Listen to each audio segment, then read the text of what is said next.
자리에 참석해 주신 김진태 강원특별도지사님과 더 높은 학력과 더 바른 인성을 위해 헌신 노력하시는 신경호 교육관님을 비롯한 집행부 모든 공직자 한 분 한 분께 감사의 말씀을 드립니다. 먼저 지난 12월 12일 농림식품부가 쌀 산업구조 개혁 대책의 일환으로 벼 재배 면적 조정제를 시행한다고 발표하였기에 이에 대한 강원특별자치도의 대책에 대하여 질의하고자 합니다. 석성균 농정국장님 발언대로 모시겠습니다.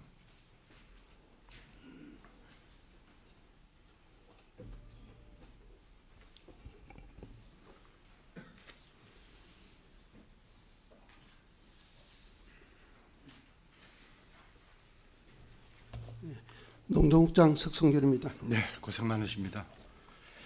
정부가 벼 재배 면적 조정제를 추진하는 이유는 쌀 산업이 공급 과잉 구조 속에서 소비와 수요 간 괴리가 점점 벌어지고 있다는 판단 때문입니다. 화면 띄워주세요. 화면에서 보시다시피 실제 1인당 연간 쌀 소비량은 2023년도 50.2kg에서 2024년에는 45.8kg으로 8.9%가 감소한 반면 같은 기간 벼 재배 면적은 70만 8천 헥타에서 69만 8천 헥타로 1.5% 감소하는 데 불과합니다. 이처럼 재배 면적 감소율보다 소비량 감소율이 더 큰 구조적 공급 과잉의 상황에서 정부가 추진해온 전략작물 직불제 등 기존 방식만으로는 한계에 봉착하여 근본적인 문제 해결을 위해 재배 면적을 감축하기로 한 것입니다.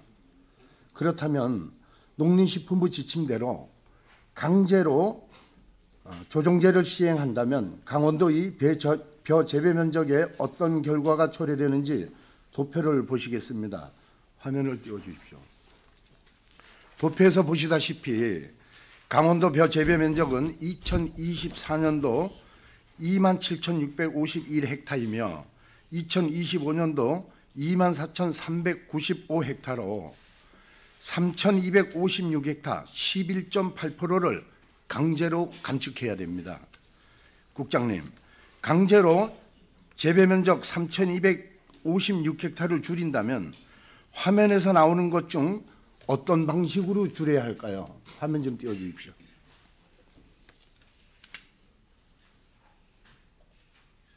자, 맨 처음에는 논두럭에서 3m씩 휴경을 하는 방법입니다. 1번 방식은. 그리고 그 안에 벼를 재배하는 거고요. 두 번째 방식은 벼 10고랑 내지는 12~13고랑에서 한두 고랑을 휴경하는 방법이고, 세 번째는 일부분을 휴경하는 방식입니다. 네 번째는 전체를 휴경하는 방식입니다. 국장님, 어떤 방법으로 면적을 강제로 줄여야 할까요? 예, 저희들이 농식품부로부터 이제 배정받은 면적은 3,256헥타입니다. 그래서 그 중에 보면은 뭐 전략작물 직불제라든가 농지 전용, 또 친환경 인증, 타작물 재배 등으로 다양한 방법으로 면적을 줄이게 됩니다. 그래서 실제적으로 아마 줄여야 될 면적은 저희들이 산정해 보기에는 타작물 재배로 전략작물 직불제로 아마 한 50%를 줄여야 되고, 그다음에 자율감축으로는 한 800헥타 정도를 줄여야 되는 그런 게 있습니다. 그래서 여러 가지 벼를 재배하는 동안 그 과정에서 자율감축을 하는 방식은 1번, 2번, 3번 방식이 자율 방식이 될 것 같습니다. 1, 2번 방식은. 3번 방식은 일부 휴경, 지금 철원에서 하시는 일부 휴경 방식이고요. 네 번째 방식이 전략작물 직불제나 여러 가지 방식에서 이제 네 번째 방식으로 한 50% 정도를 저희들이 그걸 해야 감축 면적을 달성해야 될 거로 보고 있습니다. 저도 이 질문을 하면서 이 정말 너무 황당한 정책인데 농림식품부에서 지난 12월 달에 배추값 폭등으로 인해 가지고 국민들에게 호소한 게 뭐냐면, 여러분 김장을 열흘만 늦춰주십시오. 농림식품부에서 이렇게 발표를 했거든요. 제가 들어도 황당한 발표고, 또 지금 이 벼 재배 면적 강제 조정제는 그거보다 더 심각한 정책이라고 저는 보고 있습니다. 지금 열 손가락에서 가장 아픈 손가락은 농민들입니다. 이분들이 평생을 농사 짓는 땅을, 우리 저 국장님도 잘 아실 겁니다. 지역의 어르신들이 평생 농사 지신 분은 내 땅을 휴경하려면 심지어는 논두렁에까지도 콩을 심는 분들이래요. 이건 그냥 누가 시켜서 하는 게 아니고 그냥 몸이 기억하고 있는 겁니다. 공터가 생기면은 농사를 지어야 된다. 이걸 지금 강제로 짓지 말라는 얘기거든요. 강제로 짓지 말라는 얘기인데, 그럼 제가 이제 지금부터 아까 국장님이 말씀하신 전략작물 직벌금, 그다음에 경관 직벌금에 대해서도 한번 말씀을 드려보겠습니다. 먼저 도표에서 보시다시피, 다음 도표 좀 띄워주십시오. 보시다시피 강원도 내 주요 쌀 생산지인 7개 시군, 철원, 원주, 강릉, 고성, 횡성, 홍천, 양양은 재배 면적을 줄인다고 하더라도 그 외 나머지 지역, 동해, 속초, 삼척, 영월, 평창, 정선, 화천, 양구, 인제는 그 군에서 자체로 쌀을 생산한 것을 자체 소비를 해도 사실상 100% 다 소비하고 부족해서 외부에서 들어와야 하는 시군입니다. 이 시군까지 지금 강제로 조정을 해야 되거든요. 지금 전체적으로 이제 뭐 도내 면적만 따져봤을 때는 모자리는 지역들이 지금 도표에 보시는 대로 하시면은 뭐 춘천, 동해, 속초, 삼척, 영월, 평창, 정선, 정선까지인 거로 저희들이 이제 파악을 하고 있고요. 이제 다른 지역은 생산된 것을 도내에서 어떻게 로컬푸드 개념에서 소비를 하든지 아니면 수도권으로 빼내야 되는데, 특히 아마 철원 같은 경우는 한 5만 톤 정도를 다른 지역으로 빼내야 되는 애로사항이 있습니다. 그 다음에 아까 국장님이 전략작물 직불금에 대해서 말씀하셨는데, 전략작물 직불제를 활용하여 면적 감축을 유도하신다고 하시는데, 이것 또한 농민들에게 희생을 강요하는 겁니다. 왜서 희생을 강요하는지 제가 한번 말씀을 드려보겠습니다. 화면을 좀 띄워주십시오. 화면에서 보시다시피 전략작물 직불제는 여러 가지 방법이 있습니다만, 그 중에서 가장 돈을 많이 주는, 정부에서 돈을 많이 주는 정책으로 두 가지만 예를 들어 보겠습니다. 먼저 동계작물 중 우리밀이라고 있지 않습니까? 네. 우리밀을 재배할 시에 정부에서는 헥타당 100만 원을 지원해 주는 겁니다. 네, 그러면 평당으로 계산하면 333원이거든요. 그다음에 조사료 재배 시 헥타당 500만 원을 줍니다. 네, 그러면 여기 평당 계산하면 1666원이거든요. 국가에서 주는, 벼를 재배 안 하고 국가에서 너네 강제로 조정 제도를 해서 너들이 따라왔으니 국가에서 보상을 해주겠다. 이 돈이 1999원입니다. 네.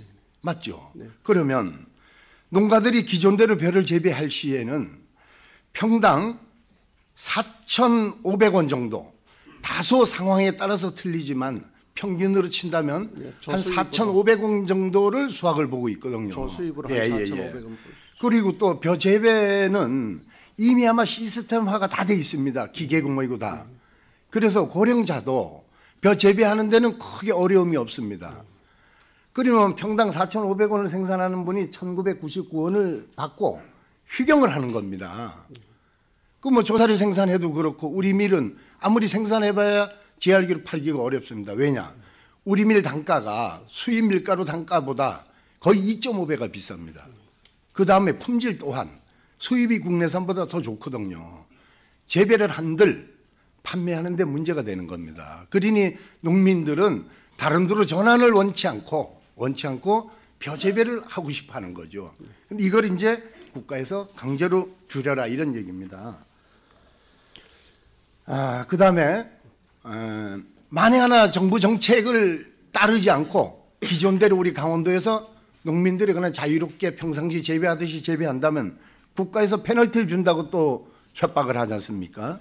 그 페널티가 뭡니까? 뭐 금년은 뭐 적용은 안 하는 걸로 되어 있습니다만은, 어쨌든 쌀을 벼 재배하시는 분들이 궁극적으로는 이제 직불제를 이제 신청하시게 돼 있습니다. 직불제를 신청하시는데 면적 감축에 의해서 법령에 의한 면적 감축에 안 하실 때는 아마 내년도나 이래 되면은 직불금을 뭐 일정 비율 감축하는 뭐 그런 것도 농식품부에서는 계획은 하고 있습니다만은. 네, 알겠습니다. 그렇다면 우리 특별자치도도 울며 겨자 먹기식으로 면적 조정제에 참여해야 하는데 농가들에게 피해를 최소화시켜야 되지 않습니까? 네. 그러면 본 의원이 앞으로 우리 도에서는 대응 방법을 마련해야 되는데 먼저 타 지방자치단체에서 이미 시행을 하든가 아니면 올해부터 시행하겠다고 하는 사례를 한번 말씀드리겠습니다. 화면 좀 띄워주시고, 먼저 2025년도 임실군에서는 어떻게 하겠다고 자체적으로 계획을 세웠냐면은 국비사업 악계 전략작물지원금 1,999원 외에 별도로 농콩을 생산했을 때는 헥타당 60만 원을 주겠다. 그 다음에 수매 장려금으로 150만 원을 주겠다. 별도로. 요즘 여기 두 개를 더하면 700원이 되는 겁니다. 별도로 주겠다는 거죠. 1,999원 플러스 700원. 그 다음에 두 번째로 충청남도 사례는 여도 올해부터 이렇게 시행하겠다는 겁니다. 아까 말씀드린 것 똑같이 이렇게 하는데 여는 166원을 지원해 주겠다. 이렇게 지금 올해부터 시행하겠다는 겁니다. 충청도는. 그 다음에 파주시는 두류를 재배했을 경우에는 키로당 500원을 지원해 주겠다. 요거는 이미 작년부터 시행했습니다. 파주는. 그 다음에 다음 화면 좀 띄워주시고요. 경관직불금을 예를 한번 들어보겠습니다. 이거는 2010년부터 당진에서 추진하는 사례입니다. 축협주관으로 조사료 생산단지를 운영하면서 종자대, 사일리지 제조비, 퇴액비, 살포비를 사실 지금 지원하고 있거든요. 이러한 식으로 우리 강원특별자치도도 뭔가를 지금 대책을 내놔야 된다 이렇게 생각하는데 여기서 이제 시급한 게 뭐냐. 국장님 아시다시피 지금 벼 재배가 가장 먼저 시작하는 게 침종 아닙니까? 네. 벼씨를 물에 담그는 거. 이게 지금 4월 10일경이면 침종이 시작됩니다. 그럼 이 조종제 문제 때문에 농가들은 이미 이게 작년도에 얘기를 했으면 벼씨도 그만큼 보급종 종자를 구입 안 했을 겁니다. 내가 재배하는 만치 벼씨를 다 구입해 놨는데 지금 침종을 해야 하는 판인데 과연 이걸 줄여야 되냐 말아야 되냐. 이 농민들도 고민이 많이 하고 있거든요. 이렇기 때문에 도에서도 어떠한 전주 목요일 날 시군 과장님들 회의하셨죠? 네, 3월 6일에 이제 회의 있었습니다. 예, 이 문제를 좀 빨리 좀 움직이셔 가지고 농민들이 피해가 없도록 그렇게 좀 해주실 것을 당부드리면서 이 벼 조종제가 사실상 위험한 얘기입니다. 왜냐하면 우리가 일본하고 필리핀 사례를 한번 들어보자는 얘기래요. 최근에 일본에 전례 없는 쌀 부족 대란을 겪고 있습니다. 한 집에 쌀 한 봉지만 판다고 라는 공지문이 마트에 붙여져 있고 쌀 가격 또한 60%를 이상으로 뛰고 있습니다. 그 원인은 중장기적으로 과도하게 추진한 쌀 생산량 억제 정책 때문에 이런 사태가 벌어지는 겁니다. 당장은 안 벌어져도 5년, 6년, 7년, 10년 안에 이런 사태들이 이제 온 겁니다. 그 다음에 필리핀, 사모적하는 나라예요.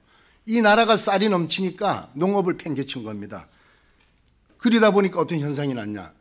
아유, 쌀 부족하면 수입해 먹으면 되지. 이리다가 지금 필리핀도 이 지경에 이르렀거든요. 우리 대한민국도 정말 심각한 상황입니다. 이거는. 국장님 잘 하시지만 식량은 안 봅니다. 맞죠? 네, 그렇습니다. 그래서 우리 논을 절대농지로 묶어놓고 경지정리를 다 해준 겁니다. 국가에서. 이러한 문제점들이 있으니까 우리 특별자치도에서 벼 재배 면적 조정제를 어차피 안 할 수가 없다고 저는 봐요. 따라가야 되니까 우리만의 특별 시책을 좀 마련하셔가지고 우리 아까 처음에 말씀하셨듯이 가장 아픈 손가락인 농민들이 이걸로 인하여 시름에 빠진다든가 의기소침해진다든가 이런 일이 없도록 좀 대책을 좀 마련해 주실 것을 강조드리겠습니다. 그렇게 한번 해주실 의향 있으시죠? 네, 저희들이 아마 현재도 이제 시군하고 협조해서 이제 타작물 재배가 이제 470헥타인데 그것이 이제 아까 예를 들어 주신 추가로 이제 인센티브 주는 것을 일단 지금 계획하고 시행은 이제 하고 있습니다. 근데 요는 요렇게 가서 결국은 제가 가을에 가서 수확하고 나서 어떤 형태로 농가분들이 생산한 것을 어떤 가격에 수매해 주냐 하는 거하고 어떤 유통 채널을 통해서 소진을 하느냐가 또 관건이 될 것 같습니다. 그래서 지금 현재 시작하는 시점이기 때문에 많이 이제 전환할 수 있는 인센티브를 고안하도록 하고 또 수확 이후에 또 어떤 유통 문제라든가 어떤 마케팅 문제 부분들은 또 지역의 농협들과 해서 농가분들이 우려하시는 일이 발생하지 않도록 최대한 노력하도록 하겠습니다. 네, 알겠습니다. 단순히 제가 좀 조금 마음에 놓이는 거는 그래도 강원특별자치도에 우리 농정국 농업직 공무원들이 그나마 그래도 이런 부분에 대한 심각성을 제가 여러 번 미팅을 해보니까 심각성을 인식하시고 또 어떻게 하든지 문제를 해결해 보려고 하는 자세들, 이 자세를 봤을 때는 사실 마음은 놓입니다. 이 문제를 제가 사실 이런 얘기를 자주 합니다. 치과 의사 앞에서 이가 없으면 잇몸으로 살지 이런 사람이 치과 의사들이 최고시라거든요. 그 다음에 산부인과 의사 앞에서 무자식이 상팔자입니다. 이렇게 그냥 최고시라거든요. 우리 선거직 의원들도 대책이 없습니다. 이런 얘기는 듣고 싶지 않은 얘기입니다. 우리 농정국장님께서 이 문제를 정말 인식하시고 좀 적극적으로 대처해 주실 것을 당부드리면서 수고하셨고 돌아가셔도 됩니다. 네, 그렇게 수고하셨습니다. 하도록 하겠습니다. 네.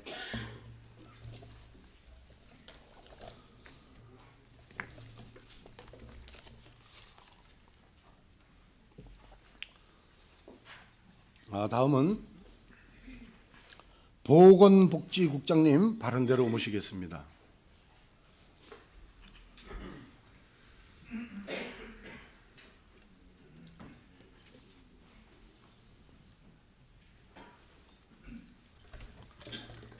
네, 국장님. 복지보건국장 정영입니다. 네, 국장님 부임하셔서 도정질이 처음 하시는 거죠? 네, 처음입니다.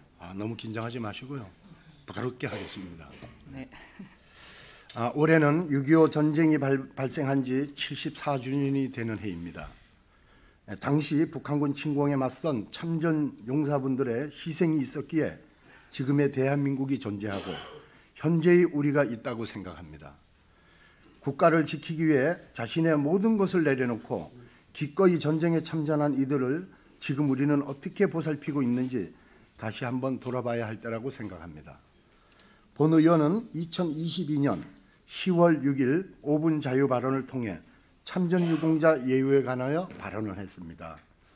그 후 2023년부터 김진태 지사님께서 6.25 참전유공자와 월남 참전유공자에 대한 명예수당을 기존의 3만 원에서 100% 인상을 하여서 6만 원으로 인상해 주셨습니다.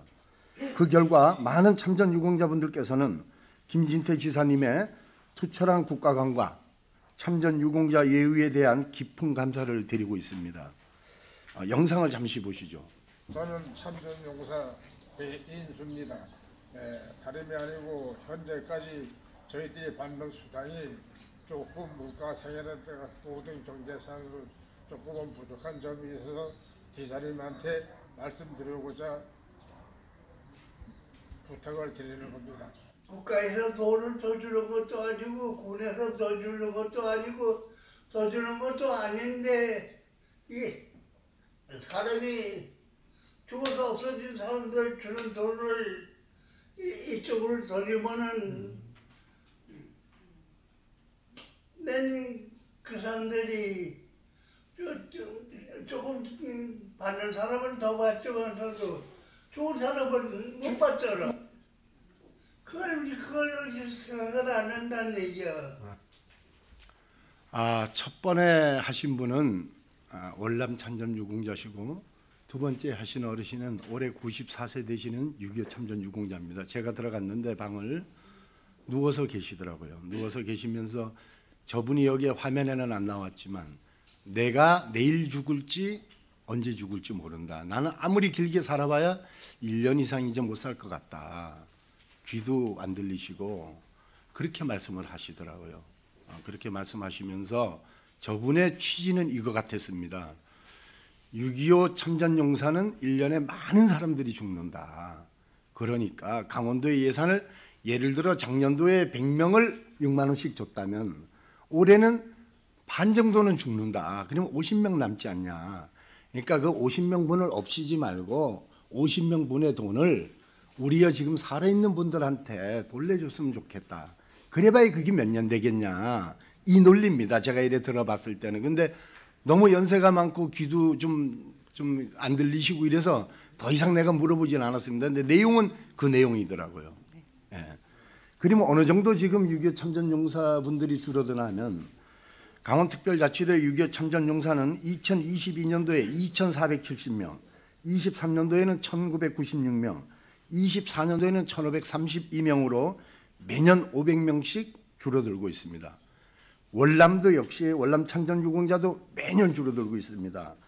특히 이 중에서 80세 이상 고령자가 12%를 차지하고 90세 이상 초고령자가 88%를 차지하기 때문에 저희들의 보훈의 시간은 지금도 계속 흘러가고 있습니다. 지금 이 순간에도 병상에 누워 가쁜 숨을 쉬면서 74년 전 고지 전투에서 먼저 간 전우를 생각하는 노병이 있을 것입니다.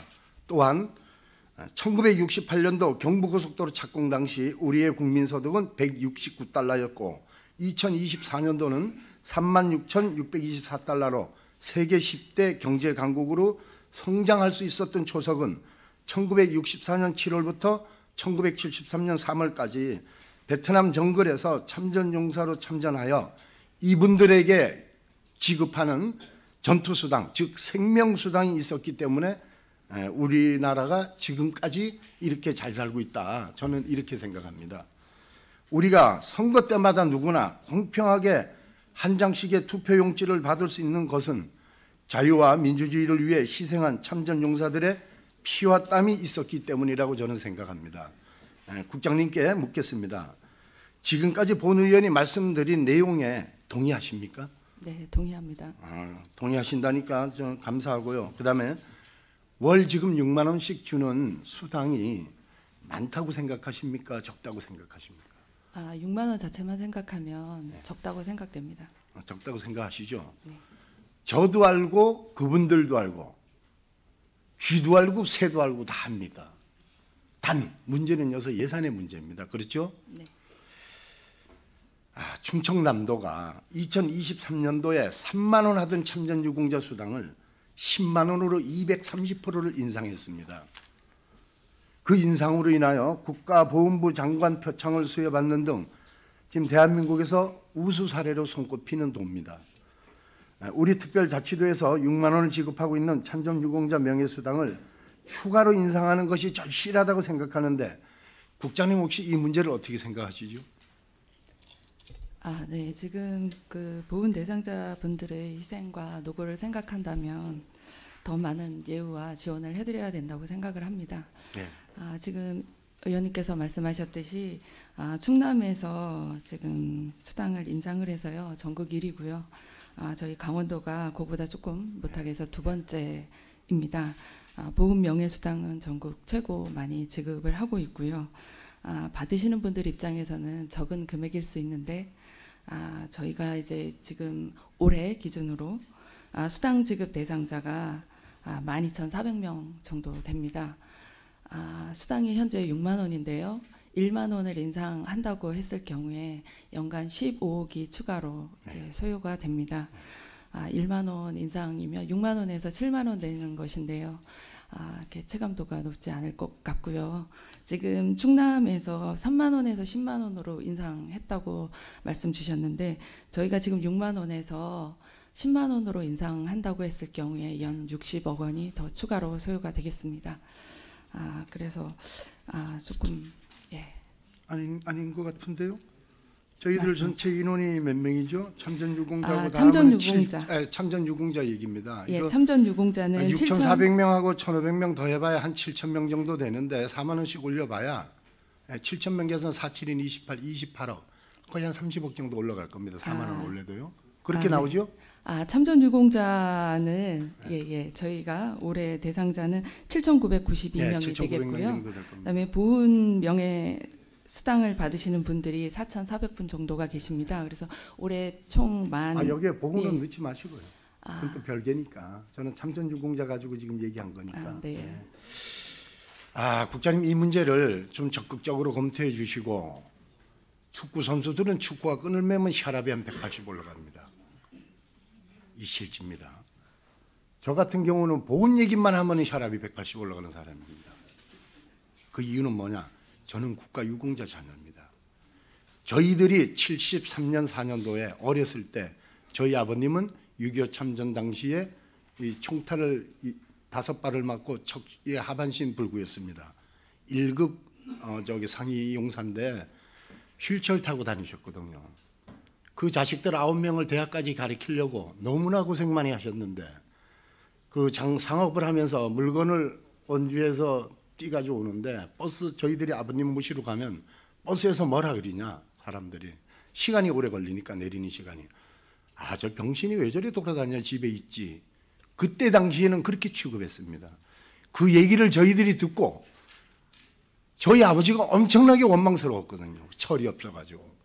근데 그 후에 고등학교를 졸업하고 나니까 철이 들으니까 우리 아버지가 훌륭한 분이었었구나. 근데 대한민국에 문제가 있구나. 이렇기 때문에 저는 보훈 얘기만 나오면 혈압이 180 올라갑니다. 앞으로 이 문제를 국장님께서도 좀 적극적으로 좀 신경 좀 써주실 것을 아까 말씀하셨듯이 이제 사셔봐야 몇 년 사시겠냐. 정말 머리에 와닿는 얘기거든요. 꼭 좀 신경 좀 써주실 것을 당부드리겠습니다.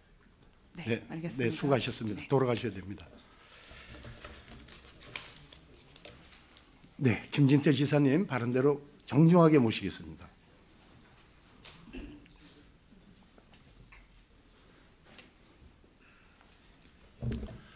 네, 김진태 지사입니다. 네, 지사님께서 월 3만 원 하시던 명예수당을 6만 원으로 100% 인상해 주셨기 때문에 우리 참전유공자는 지사님께 아주 고마움을 표시하고 있고 아까 목소리도 들으셨지만 감사하게 생각하고 있습니다. 지사님 또한 부모님께서 6.25 참전유공자이신 것으로 본의원은 알고 있는데 혹시 맞습니까? 네, 맞습니다. 우리 지사님은 이 참전유공자에 대해서 아버님이 참전유공자시기 때문에 어떻게 생각하시죠? 네, 당연히 점점 더 올려드려야 된다고 생각합니다.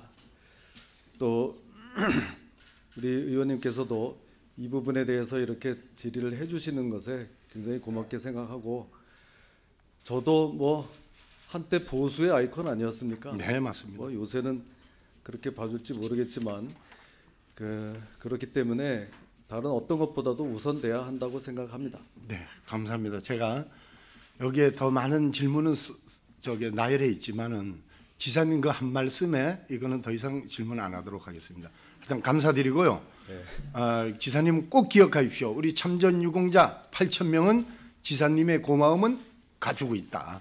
꼭 기억하십시오. 고맙습니다. 네, 수고하셨습니다. 네. 돌아가셔야 됩니다. 다음은 농업기술원장님 발언대로 모시겠습니다.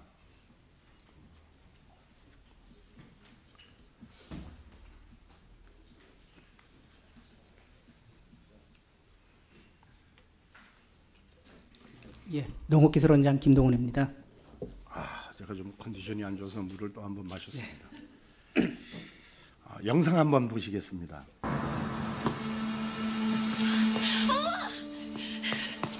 아저씨 문 뒤에 항상 멋진 곳이 있네요. 메밀맛 처음 봐요. 이쁘다. 혹시 아저씨가 저한테 준 꽃다발도 여기서 뽑은 거예요? 저 꽃만 아직 기억하는데. 연인.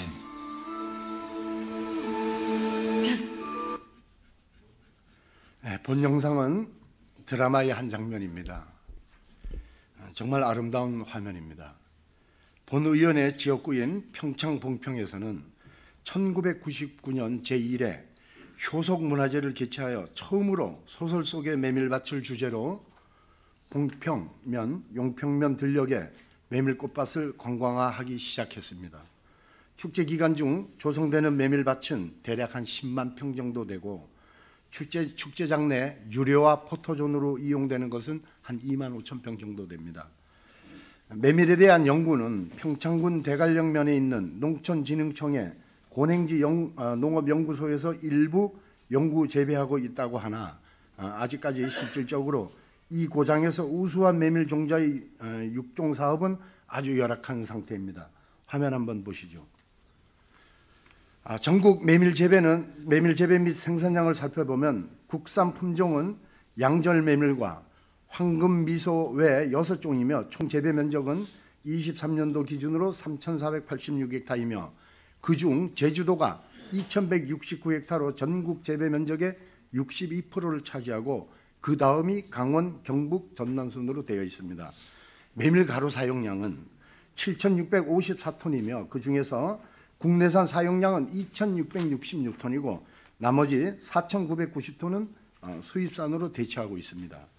또한 메밀에 대한 국민의식은 건강에 대한 관심으로 소비는 증가하고 있으며 강원도 대표 토속 음식으로 자리 잡고 있는 실정입니다. 원장님께 묻겠습니다. 이렇게 발전 가능한 메밀 산업인데 메밀 면적이 늘어나지 않는 이유는 무엇 때문이라고 생각하십니까?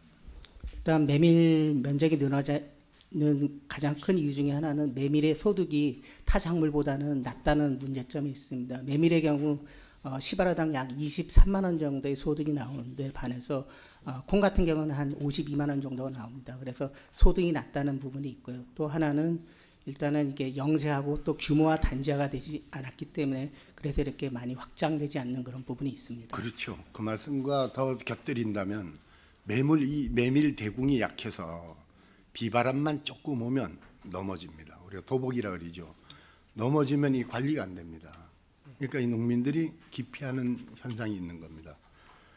그렇다면 메밀 재배 면적을 늘리려면 품종 개량이 절실하다고 생각하는데 우리 원장님께서는 품종 개량하려면 어떤 방법이 있다고 생각하시죠?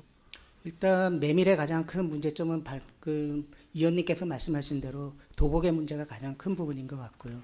그다음에 이제 경관용 요즘 메밀이 많이 활용이 되고 있는데 경관용 같은 경우에 있어서는 꽃의 개화 시기가 보통 현재 한 10일 정도입니다. 개화 시기가 이제 좀 짧다는 부분.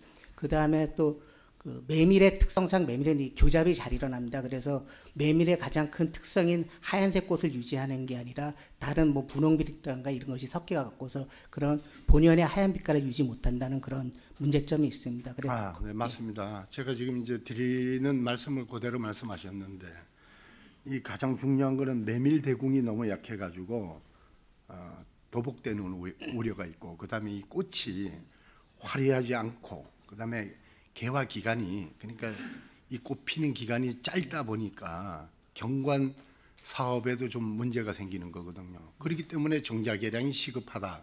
저는 그렇게 생각이 듭니다. 지금 원장님께서 아까 말씀하셨듯이 이 고냉지 농업연구소에서 지금 현재 이거를 개발을 하면서 재배까지 하죠. 네, 그렇습니다. 그 실적은 어떻습니까? 현재 실적 같은 경우에 있어서는 국내 지금 종자 보급량은 국내에서 개발된 게 한 10% 미만인 정도로 알고 있습니다. 기존에 이제 그 외의 거는 재래종이나 외래종들이 이제 활용된 걸로 알고 있습니다. 그다음에 이 메밀이 자가불 화합성이죠. 네네, 그렇습니다. 이래서 이게 사실 이제 육종이 쉽지 않은 것 같은데 맞습니까? 예, 맞습니다. 제가 그 서울대학교 평창 캠퍼스에 전문 박사님들이 계십니다. 네 분하고 미팅을 해봤어요. 미팅을 해봤는데 메밀 종자 개량 세 가지로 물었습니다. 먼저 대궁이 단단하게 만드는 방법. 일본 가면은 메밀 나무가 있습니다. 메밀이 단연생이지 않습니까? 1년생이 아니고 메밀 나무가 있습니다. 이게 온도만 맞으면은 나무가 되는 거예요. 그렇듯이 그래서 메밀 대궁을 좀 단단히 만드는 문제. 여기 끝나면 두 번째로 꽃이 좀 화려하게 필 수 있는 문제. 세 번째로는 꽃 피는 기간이 오래 가는 문제. 이거를 좀 개발을 하려고 하는데 가능합니까? 이렇게 여쭤보니까 박사님 네 분께서 하시는 말씀이 이구동성으로 가능합니다. 그런데 여기서 문제가 뭐냐? 돈과 시간 아닙니까? 네, 그렇습니다. 근데 지금 대관령에 있는 데는 어렵다고 얘기를 해요. 왜? 인력이 부족하고 돈이 없어서 그러는 거거든요. 그러면 우리가 자서전을 쓰게 되면은 제 손으로 자서전 쓰는 사람은 거의 없을 겁니다. 대개 보면 남의 손을 빌리거든요. 남의 손을 빌려서 쓰는데 우리도 이 종자개량 부분을 아까 제가 말씀드린 서울대학교 교수님들과 용역 의뢰를 해서 종자개량을 하면 어떨까? 제가 물어봤어요. 대궁 하나 단단하게 만드는데 얼마 걸립니까? 그러면 2년에서 3년 걸린다 그러더라고요. 왜냐? 그나마 쉬운 게 우리가 외국 가서 필리핀이나 태국 가서 재배 안 해와도 되거든요. 메밀은 생육 기간이 짧기 때문에 1년에 산모작이 평창에서는 산모작이 가능합니다. 그래서 종자개량을 3번씩만 심으면서 우수한 종자를 확보하면서 가면 2년에서 3년이면 할 수 있다. 이렇게 말씀하시더라고요. 그럼 이제 우리도 대관령 있는 데는 그런 국가기관 아닙니까? 거기에 의존하지 말고 우리만의 인력과 우리만의 돈으로 이거를 종자개량하는 건 어떻게 생각하십니까? 일단 저희 농업기술원 입장에서는 현재 메밀에 관련되고 연구하는 인력이 없는 상황이고요. 또 하나는 저희가 이제 메밀 산업이 일단 그렇게 크지는 않습니다. 그러다 보니까 기존에 이제 농촌진흥청에서 그 대표적으로 진행을 해왔던 부분입니다. 그래서 저희가 지금 생각하고 있는 거는 지금 농촌진흥청에서 개발된 품종들이 많이 있고 많은 유전 자원들을 갖고 있습니다. 그래서 농촌진흥 고령지 농업연구소와 연계를 해갖고서 기존에 개발된 품종이나 유전 자원을 활용해서 저희 지금 의원님이 말씀하신 도복에 강한 품종 그리고 강원 지역에 맞는 품종을 저희가 선발을 해서 그렇게 그것을 보급하는 것을 저희는 일단은 생각을 하고 있습니다. 생각은 하고 계신다. 네. 언제부터 생각하셨죠? 지금 의원님께서 의견을 주셔서 거기에 대해 저희 내부적으로 이제 적극적으로 최근에 이제 자료 시작하면서 이제 생각을 하신 거다. 제가 봤을 때 지금 평창군도 이기 시급합니다. 왜냐하면 강원도의 횡성에서도 한 5만 평 재배하다가 실패를 했고 평창에서도 계속하고 인제인가 와서 또 이걸 조금 그 전에 했다고 얘기를 하는데 앞으로 경관 사업으로서는 사실 괜찮은 산업 같아요. 제가 봤을 때. 그다음에 우리나라 국민이 너무 잘 살다 보니까 이제 건강을 생각하니까 이 메밀 음식을 많이 지금 접하게 되거든요. 그래서 수확량도 증대되고 시바르당 수확량도 증대될 수 있는 부분들 모든 부분을 이제는 우리가 우리 스스로 종자를 만들어가야 되지 않을까 이래서 내년부터 도에서 좀 되고 목마른 자가 샘판다고 얘기를 했듯이 우리 평창군에서는 좀 목이 말라 있습니다. 이 부분을. 그러니까 평창군에서 50% 되고 도에서 30% 돼서 종자 개량에 대해서 한번 해보실 생각이 없는지. 우리나라 가장 대표적으로 문제가 IMF 때 종자 생산하는 걸 다 외국에 팔아먹었잖아요. 이게 지금 종자 산업의 문제가 됩니다. 올해 양배추 종자 파동나는 거 아시죠? 양배추 종자를 구하지 못해요. 일본에서 주기적으로 한 5년, 6년마다 한 번씩 이렇게 골탕을 미기는 겁니다. 종자 가지고 쉽게 말하면 재는 거죠. 그래서 우리도 메밀 종자를 강원도에서 먼저 이 개량을 좀 하자. 어떻게 한번 해보실 생각 없습니까? 좀 전에 제가 말씀드렸다시피 저희가 진흥청 고령지 농업연구소하고 협업을 강화해서 그리고 지금 의원님께서 말씀하신 부분에 대해서도 조금 검토를 해보도록 해보겠습니다. 이게 검토만 해서는 안 되는 거거든요. 네. 시행을 해야 되는 거지. 지난번에도 제가 말씀드렸지만 공직자들이 검토를 628년 전서부터 검토해 왔어요. 그러니까 저는 그런 말은 별로 듣고 싶은 말이 아닙니다. 그러니까 이 문제를 내년부터 평창군과 다른 시군에서 대주면 좋겠지만 다른 시군은 지금 목이 마르지 않거든요. 그러니까 평창군에서 반을 낼 테니까 도에서 반대 가지고 이 종자 개량 사업을 좀 한번 해보자. 종자 이 개량 사업이 엄청나게 힘든 사업인 거는 알고 계시죠. 힘들수록 우리가 뚝배기 속에서 알을 건지라고 어려움 속에서도 성공을 해야 되거든요. 하여튼 내년부터 이 사업이 진행되기를 희망하고 또 만에 하나 진행이 안 된다면 또 저희가 5분 자유벌원으로 계속 한번 질의를 드리도록 할 때 우리 원장님께서 이 부분은 꼭 좀 신경 써 주실 것을 다시 한번 부탁의 말씀 올리겠습니다. 알겠습니다. 관련해 갖고 의원님이 말씀하신 부분 저희 내부적으로 한번 잘 살펴보도록 하겠습니다. 네, 하여튼 검토만 하시면 안 됩니다. 네, 기술 원장님 수고하셨습니다. 자리로 돌아가셔야 됩니다.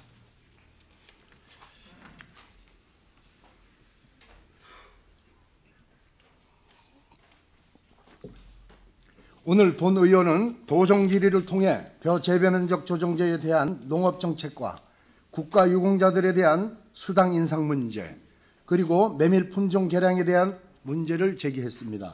우리 식량 안보의 근간이 되는 벼 농사는 지금과 같이 단기적인 목표 정책이 아닌 농업의 공익적 가치를 인정하고 장기적인 안목과 투자로 적정 재배 면적과 체계적인 타작물 재배를 계획하는 방식으로 문제를 해결해야 합니다.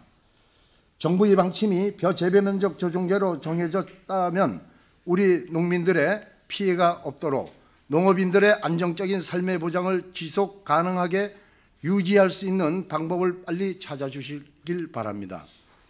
농업인들에게 인센티브와 같은 유인 정책 없이 강제적으로 벼 재배 면적을 조정하는 것은 불가능한 일입니다. 도가 하루빨리 정책을 수립하고 실행하여 우리 강원도 농업인이 안정화되고 더욱 발전할 수 있도록 노력하여 주시기 바랍니다. 그리고 우리는 목숨 바쳐 싸운 영웅들이 박탈감을 느끼지 않도록 나라를 위한 헌신의 인류 보훈으로 보답해야 합니다. 국가보훈기본법은 지자체의 국가유공자에 대한 예우 및 지원의 책무를 규정하고 있습니다. 고령의 참전 유공자분들을 예우할 수 있는 시간이 우리에게는 그리 많이 남아있지 않습니다. 참전 유공자분들에 대한 최고의 예우를 당부드립니다. 마지막으로 이제는 화훼로서 경관작물까지 확대될 수 있는 메밀에 대한 품종 개량 문제입니다. 어렵고 비용이 많이 든다고 아무도 하지 않는다면 평창의 아름다운 메밀밭은 사라지게 됩니다. 도에서 우수한 품종 개발을 위한 사업을 시작해야 합니다. 육종 기술로 어느 정도 품종 개량을 할 수 있으며 문제는 단지 시간과 연구 비용입니다. 메밀의 고장에 걸맞는 경쟁력 있고 다양하며 우수한 메밀 품종의 확보와 지속적인 품종 개량은 반드시 필요합니다. 농업 문제는 쉬이 풀 수 없는 것이 하나도 없습니다. 그러나 실제 농업인의 삶을 들여다보면서 차근차근 정책을 수립해 나가면 안 될 것도 없습니다. 강원의 농업 발전을 위하여 도가 할 수 있는 일을 해야 합니다. 1차 산업인 농업은 강원의 근간이자 뿌리이기 때문입니다. 이것으로 도정 질의를 마치겠습니다. 긴 시간 경청해 주셔서 감사합니다.